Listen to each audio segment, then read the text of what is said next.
ബംഗാളിൽ സംഘർഷബാധിത മേഖലകളിൽ governor CV. ആനന്ദബോസും ദേശീയ മനുഷ്യാവകാശ കമ്മീഷൻ, വനിതാ കമ്മീഷൻ അധ്യക്ഷന്മാരും സന്ദർശിക്കുന്നു. കലാപത്തിൽ കൊല്ലപ്പെട്ടവരുടെ വീട് ദേശീയ വനിതാ കമ്മീഷൻ ചെയർപേഴ്സൺ സന്ദർശിച്ചു.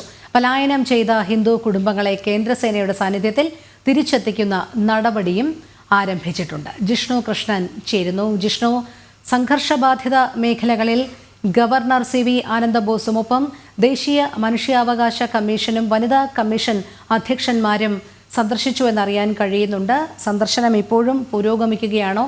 എന്തെല്ലാം കാര്യങ്ങളാണ് അവർക്ക് ബോധ്യപ്പെട്ടത്?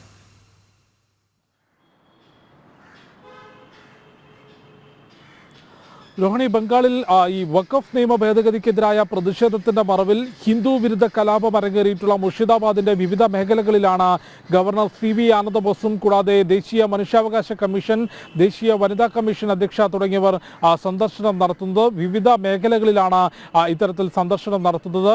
ദേശീയ വനിതാ കമ്മീഷൻ അധ്യക്ഷ വിജയ് രഹ്തർ ഈ കലാപത്തിൽ കൊല്ലപ്പെട്ടവരുടെ വീടുകൾ അല്പസമയങ്ങൾക്ക് മുൻപ് സന്ദർശിക്കുകയുണ്ടായി. ഈ കലാപത്തിന് ഇരകളായവർക്ക് നീതി ഉറപ്പാക്കുന്നത് അവരുടെ സംരക്ഷണം ഉറപ്പാക്കുന്നതുവരെയും അവർക്കൊപ്പം ഉണ്ടാകും. അവർക്ക് എല്ലാ തരത്തിലുമുള്ള നിയമസഹായം ഉറപ്പാക്കും എന്നുള്ളതാണ് ദേശീയ വനിതാ കമ്മീഷൻ അധ്യക്ഷ വ്യക്തമാക്കിയിട്ടുള്ളത്. Governor CV. ആനന്ദബോസ് കഴിഞ്ഞ ദിവസവും മാൾഡ ഉൾപ്പെടെ ഈ സംഘർഷം നടന്നിട്ടുള്ള പ്രദേശങ്ങൾ സന്ദർശിച്ചിരുന്നു. ഇന്നും മുർഷിദാബാദിലെ വിവിധ പ്രദേശങ്ങളിൽ ഗവർണർ സി.വി. ആനന്ദബോസ് സന്ദർശനം നടത്തുന്നുണ്ട്.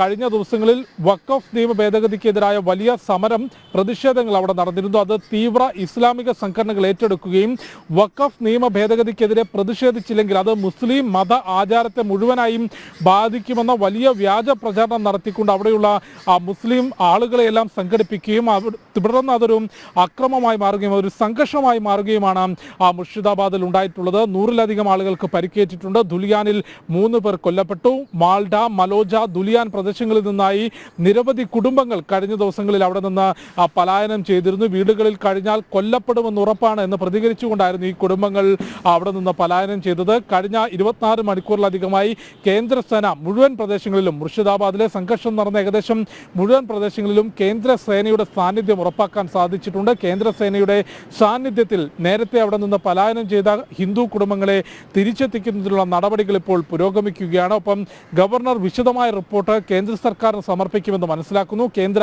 ആഭ്യന്തര മന്ത്രാലയം വിഷയത്തിൽ കൃത്യമായിട്ടുള്ള നടപടിയെടുക്കണമെന്നും വിശദമായ റിപ്പോർട്ട് സമർപ്പിക്കണമെന്നും ഇതിനോടകം തന്നെ ആവശ്യപ്പെട്ടിട്ടുണ്ട്. ഇതിന്റെ പശ്ചാത്തലത്തിൽ കൂടിയാണ് ഗവർണർ സി.വി. ആനന്ദബോസും കൂടാതെ ദേശീയ വനിതാ കമ്മീഷൻ അധ്യക്ഷയും ദേശീയ മനുഷ്യാവകാശ കമ്മീഷനും എല്ലാം തന്നെ പ്രദേശങ്ങളിൽ നേരിട്ട് സന്ദർശനം നടത്തി സ്ഥിതിഗതികൾ വിലയിരുത്തി ഈ കലാപത്തിന് ഇരയായവരിൽ നിന്ന് നേരിട്ട് വിവരശേഖരണം നടത്തി ആ റിപ്പോർട്ട് തയ്യാറാക്കിക്കൊണ്ടിരിക്കുന്നത്. 200-ലധികം പേരെ ഇതിനോടകം തന്നെ ഈ സംഘർഷവുമായി ബന്ധപ്പെട്ട് അറസ്റ്റ് ചെയ്തിട്ടുണ്ട് എന്നാണ് മനസ്സിലാക്കുന്നത്. ബി.ജെ.പി. ഉൾപ്പെടെ പ്രതിപക്ഷ നേതാവ് സുവേന്ദു അധികാരിയും ബി.ജെ.പി. എം.എൽ.എമാരും ആരോപിക്കുന്നത് സർക്കാരിന്റെ നേതൃത്വത്തിൽ അല്ലെങ്കിൽ മുഖ്യമന്ത്രി മമതാ ബാനർജിയുടെ മൗന പിന്തുണയോടുകൂടിയാണ് തീവ്ര ഇസ്ലാമിസ്റ്റുകൾ ഇത്തരത്തിൽ മുർഷിദാബാദിൽ അക്രമം നടത്തിയതെന്നും അക്രമികളെ രക്ഷപ്പെടാൻ അനുവദിച്ചതും അക്രമികളെ ഈ നിയമത്തിന് മുൻപിൽ കൊണ്ടുവരാതെ അവരെ രക്ഷപ്പെടുത്തിയതും മമതാ സർക്കാരും തൃണമൂൽ ഭരണകൂടവുമാണ് എന്ന രൂക്ഷമായ വിമർശനം പ്രതിപക്ഷ നേതാവ് ഗവർണർക്ക് നൽകിയ പരാതിയിലും കൊൽക്കത്ത ഹൈക്കോടതിയിൽ നൽകിയിട്ടുള്ള പരാതിയിലും ചൂണ്ടിക്കാട്ടിയിട്ടുണ്ട്. അതിന് കൃത്യമായിട്ടുള്ള നടപടി പോലീസ് ഉദ്യോഗസ്ഥർക്കെതിരെയും സർക്കാർ സംവിധാനങ്ങൾക്കെതിരെയും ഉണ്ടാകണമെന്ന പരാതി ആഭ്യന്തര മന്ത്രാലയത്തിന് മുൻപിലും ലഭിച്ചിട്ടുണ്ടെന്നാണ് മനസ്സിലാക്കുന്നത്. കാരണം ഇത് ആദ്യമായല്ല പശ്ചിമ ബംഗാളിൽ ഇത്തരത്തിൽ തീവ്ര ഇസ്ലാമിസ്റ്റുകൾ വലിയ അക്രമം അഴിച്ചുവിടുന്നത്. നേരത്തെ നോർത്ത് 24 പർഗാനസിൽ 2 വർഷം മുമ്പ് നടന്നിട്ടുള്ള അക്രമ പരമ്പരകളിൽ അവിടെ നിന്ന് 50-ലധികം ഹിന്ദു കുടുംബങ്ങൾ പലായനം ചെയ്തിരുന്നു. സന്ദേശ് കാലിയിൽ